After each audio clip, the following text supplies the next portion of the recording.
ഇന്ന് നിങ്ങളോട് സംസാരിക്കണം തോന്നിയത് ബർട്രാൻഡ് റസ്സല് തത്വചിന്താ വായനയെക്കുറിച്ച് പറഞ്ഞ ചില ഭാഗങ്ങളാണ്.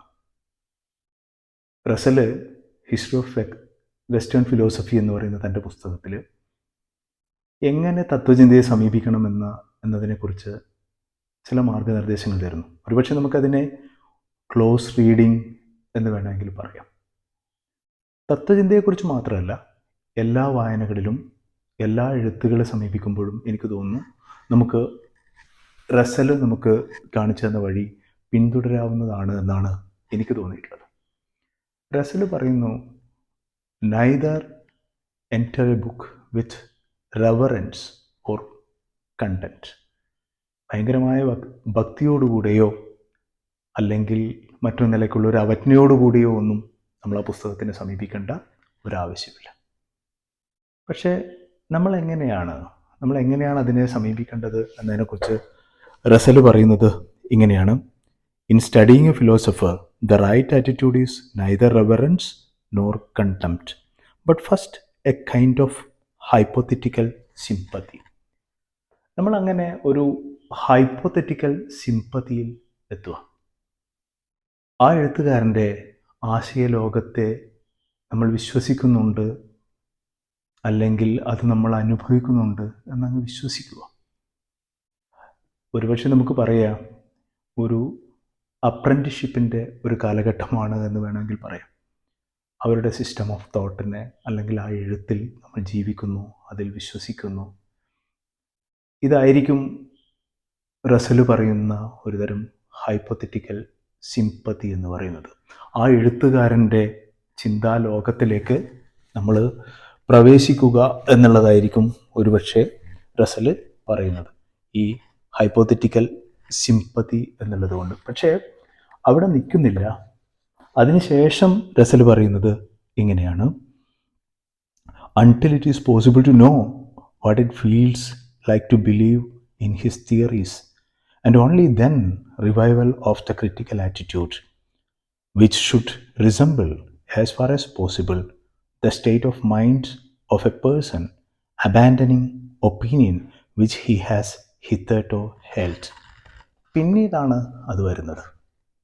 പിന്നീടാണ് നമ്മൾ ആ ഒരു സിസ്റ്റത്തോട് ഒരു ക്രിട്ടിക്കൽ ആറ്റിറ്റ്യൂഡൊക്കെ ഡെവലപ്പ് ചെയ്യുന്നത്, ഒരു ക്രിട്ടിക്കൽ സ്റ്റാൻഡൊക്കെ ഡെവലപ്പ് ചെയ്യുന്നത്. അത് ഏതുപോലെ ആയിരിക്കും? നമ്മളൊരു ഹൈപ്പോത്തറ്റിക്കൽ സിമ്പതി ഡെവലപ്പ് ചെയ്തതിന് ശേഷം then only we are developing a critical stance. അതിനുശേഷമാണ് ഒരു തരം അതിനോടുള്ളൊരു വിമർശനം അതിനുശേഷം മാത്രമാണ് നമ്മൾ ഡെവലപ്പ് ചെയ്യുന്നത്. അതെങ്ങനെയാണെന്നുള്ളതിനെക്കുറിച്ച് ആ ഭാഗം എനിക്ക് അതിനുശേഷം വരുന്ന ഭാഗം it is like A to way dance actually. ഒന്ന്, നമ്മൾ മറ്റൊരു എഴുത്തുകാരൻ്റെ ലോകം നമ്മൾ വിശ്വസിക്കുന്നു അല്ലെങ്കിൽ അതിൽ ജീവിക്കുന്നു. ഒരു അപ്രന്റീസ്ഷിപ്പിൻ്റെ ഒരു കാലം അത് നമുക്ക് ഒഴിവാക്കാൻ വേണ്ടി പറ്റാത്തതാണ്. പിന്നീടാണ് ഒരു ക്രിട്ടിക്കൽ സ്റ്റാൻഡ് നമ്മൾ ഡെവലപ്പ് ചെയ്യുകയും അതിനുശേഷം നമ്മൾ അടിയുറച്ച് വിശ്വസിക്കുന്ന ഒരു പ്രത്യയശാസ്ത്രത്തിനെ അല്ലെങ്കിൽ നമ്മുടെ ഒരു വിശ്വാസ സംഹിതയൊക്കെ നമ്മൾ കൈയൊഴിയുന്നത് പോലെ അത് കൈയൊഴിയുക എന്ന് പറയുന്നത്. ഞാൻ അങ്ങനെയാണ് മനസ്സിലാക്കുന്നത്. റസ്സൽ പറയുന്നത് ഇതാണ്. ആ വാക്ക് റസ്സൽ അവസാനം പറയുന്നത്, as far as possible the state of mind of a person abandoning opinion which he has hitherto held. ഇന്നേ വരെ കൊണ്ടു നടന്നിരുന്ന ഒന്നിനെ കൈയൊഴിയുന്നത് പോലെ അതിനെ കൈയൊഴിയുക എന്ന് പറയുന്നത്. ഞാൻ ഈ ആദ്യഘട്ടത്തെക്കുറിച്ച് ഈ അപ്രന്റീസ്ഷിപ്പിൻ്റെ ഘട്ടത്തെക്കുറിച്ച് ഞാനിങ്ങനെ ആലോചിച്ചതാണ്. അപ്പോൾ അതിങ്ങനെയായിരിക്കും ഒരു പക്ഷേ. ആ അപ്രന്റീസ്ഷിപ്പിൻ്റെ കാലഘട്ടം എന്ന് പറയുന്നത് നമ്മൾ വായിച്ചു തുടങ്ങുമ്പോൾ തന്നെ അതിനോട് ഭയങ്കരമായൊരു ഫ്രിക്ഷൻ ഡെവലപ്പ് ചെയ്യുകയും അതിൻ്റെ ഒഴുക്കിന് മുഴുവൻ ആ ഒരു ടെക്സ്റ്റിൻ്റെ ഒഴുക്കിന് മുഴുവൻ നശിപ്പിക്കുന്ന രീതിയിൽ ഇത് ഞാനെവിടെ നിൽക്കുന്നു, അല്ലെങ്കിൽ എൻ്റെ സ്റ്റാൻഡ് എന്താണ് എന്ന് ഉറക്കെ പറയാനൊക്കെ ശ്രമിച്ചു കഴിയുമ്പോൾ വായനയുടെ ഒരു ഹരങ്ങ് പോയി കിട്ടും. വായന തന്നെ ഒരുപക്ഷെ നഷ്ടപ്പെടും. അതല്ല വേണ്ടുന്നത്. ആദ്യം ആ ഒഴുക്കിൽ സ്വയം വിട്ടുകൊടുക്കുക.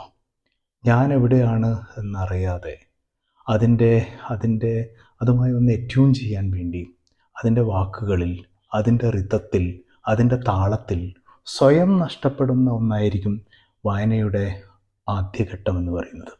എനിക്ക് തോന്നുന്നു ചില മനുഷ്യരൊക്കെ ചില പുസ്തകങ്ങളുടെയൊക്കെ ചുഴികളിൽ ഇങ്ങനെ അകപ്പെട്ടുപോയ മനുഷ്യർ പിന്നീട് അതിൽ നിന്ന് കരകയറാൻ വേണ്ടി പറ്റിയിട്ടേ ഉണ്ടാവില്ല. ചിലപ്പോൾ ആ വിശ്വാസത്തിൽ നിന്ന് പുറത്ത് കടക്കാൻ വേണ്ടി പറ്റിയിട്ടേ ഉണ്ടാവില്ല. അതൊരു നിർബന്ധമൊന്നുമല്ല. നമ്മൾ വിശ്വസിക്കുന്ന അല്ലെങ്കിൽ നമ്മൾ അഭിരമിക്കുന്ന ഒന്നിൽ നിന്ന് പുറത്ത് കടക്കണമെന്ന് നിർബന്ധമൊന്നുമില്ല. പക്ഷേ ചിലപ്പോൾ നമ്മൾ അതിലുണ്ടാവുമ്പോൾ ഒഴിവാക്കാൻ പറ്റാത്ത രീതിയിൽ തന്നെ ആ ഒഴുക്കിൽ നിന്ന് തന്നെ നമുക്ക് ഒരു ക്ലീവ് ഡെവലപ്പ് ചെയ്യും.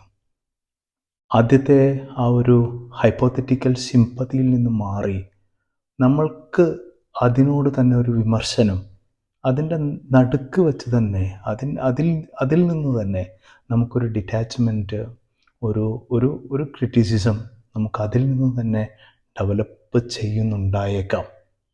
അപ്പോൾ അങ്ങനെ വരുമ്പോൾ അനിവാര്യമായും നമുക്ക് അതിനെ കൈയൊഴിയേണ്ടിയും വന്നേക്കാം.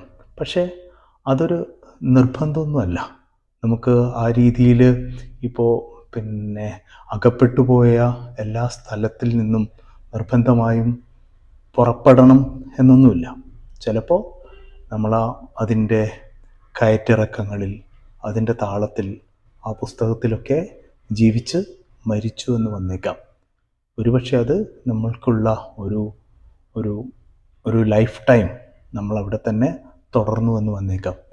അല്ലെങ്കിൽ ചിലപ്പോൾ അതുകൂടെ കടന്ന് നമ്മൾ ഒരു തരം അതിൽ നിന്നുള്ള ഒരു പലായന വഴി, പുറത്തേക്കുള്ള വഴി, ഒരുപക്ഷെ അതിനെ നമുക്ക് ലൈൻ ഓഫ് ഫ്ലൈറ്റ് എന്ന് വിളിക്കാമെന്ന് തോന്നും. അതിൻ്റെ ഇടയിൽ നമ്മൾ ഈ ഒന്നാമത്തെ ഘട്ടത്തിൽ തന്നെ ഞാനെവിടെ നിൽക്കുന്നു, എൻ്റെ സ്റ്റാൻഡ് എന്താണ് എന്നൊക്കെ അന്വേഷിച്ച് കഴിഞ്ഞാൽ ഭയങ്കര ബോറായിരിക്കും, ബുദ്ധിമുട്ടായിരിക്കും, വായനയുടെ രസം നഷ്ടപ്പെടും. അപ്പോൾ റസൽ മുന്നോട്ട് വയ്ക്കുന്ന ഒരു ഒരു ക്ലോസ് റീഡിങ് വായന എന്ന് പറയുന്നത് നമ്മുടെ വായനയെ കുറേയും കൂടെ ഒരു തത്വചിന്തോന്മുഖമാക്കാൻ വേണ്ടി സഹായിക്കുമെന്നാണ് വിശ്വസിക്കുന്നത്.